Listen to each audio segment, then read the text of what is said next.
किसी ने बड़े काम की बात कही है कि दूसरों की शिकायत करने से बेहतर है खुद को बदल लीजिए और पूरी दुनिया में कारपेट बिछाने से अच्छा है अपने पैरों में चप्पल पहन लीजिए।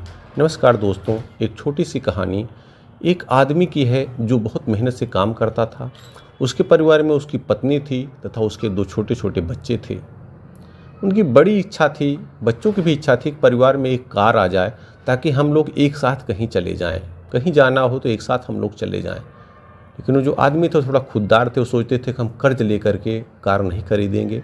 धीरे धीरे उन्होंने थोड़ा थोड़ा पैसा इकट्ठा किया और जब कार खरीदने के लायक पैसा हो गया तो एक दिन उन्होंने अपने परिवार को सरप्राइज़ देना चाहा।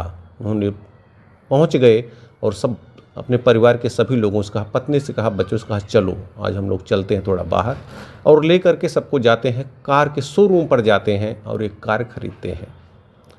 परिवार वाले भी, जो उनकी पत्नी थी, बच्चे बहुत खुश होते हैं।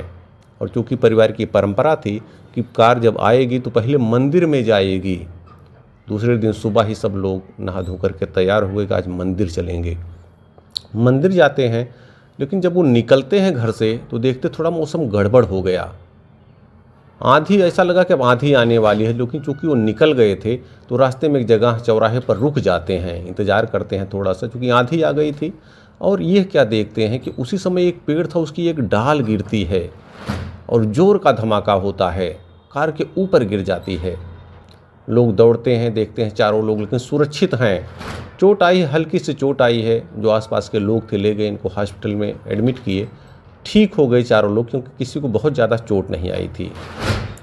और अब सोचने लगे कि नई कार थी, आज ही इस पर बैठे, तो लोगों के मन में गलत धारणाएं आने लगी। पत्नी ने कहा तो कार बड़ी मनहूस है, लेकिन जो वो आदमी थे वो कहे नहीं, चूँकि नई कार थी, इंश्योरेंस था, तो वो जा कर के वहाँ सूचित करते हैं। कंपनी कार को ले जाती है और उसको सही करवा करके पुनः वापस कर देती है। फिर कार आ जाती है, नई कार आती है।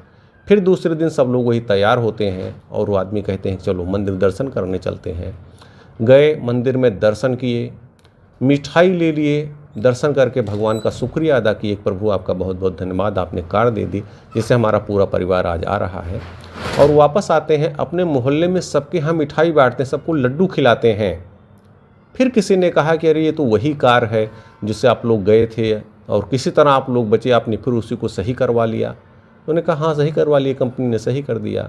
पत्नी भी डर रही थी कि तो वही मनहूस कार है, कैसे इस पर चलें, लेकिन जब वापस आई तो भी थोड़ा उसको भी लगा और आगे चल करके। लेकिन जो आदमी थे, वो इंसान, तो उन्होंने अपनी पत्नी को फिर बाद में समझाया कि देखो ये मेरी कार वही कार है कि जिसने हम सबको बचा लिया, मैं कैसे इसे नहीं बनवाता, इसे क्यों छोड़ देता। कंपनी ने इसको बनवा दिया और देखिए आज हम लोग गए और ये हमको सुरक्षित ले आई, तो ये तो हमारे लिए बहुत लकी कार है। ये छोटी सी कहानी है दोस्तों, जिसका सार ये है कि पूरा खेल हमारे नज़रिए का है।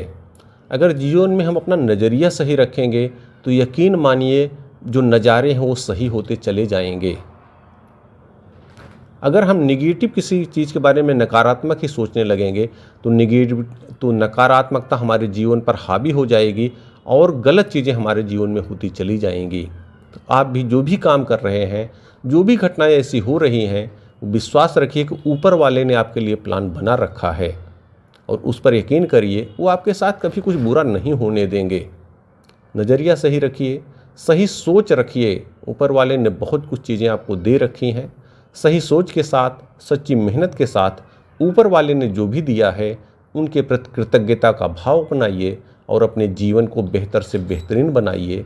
याद रखिए, जो आपको हमेशा बताते हैं कि ऊपर वाले ना भूल करते हैं ना भूलते हैं, वह आपके सभी कर्मों का उचित समय पर फल अवश्य देते हैं। बहुत बहुत धन्यवाद।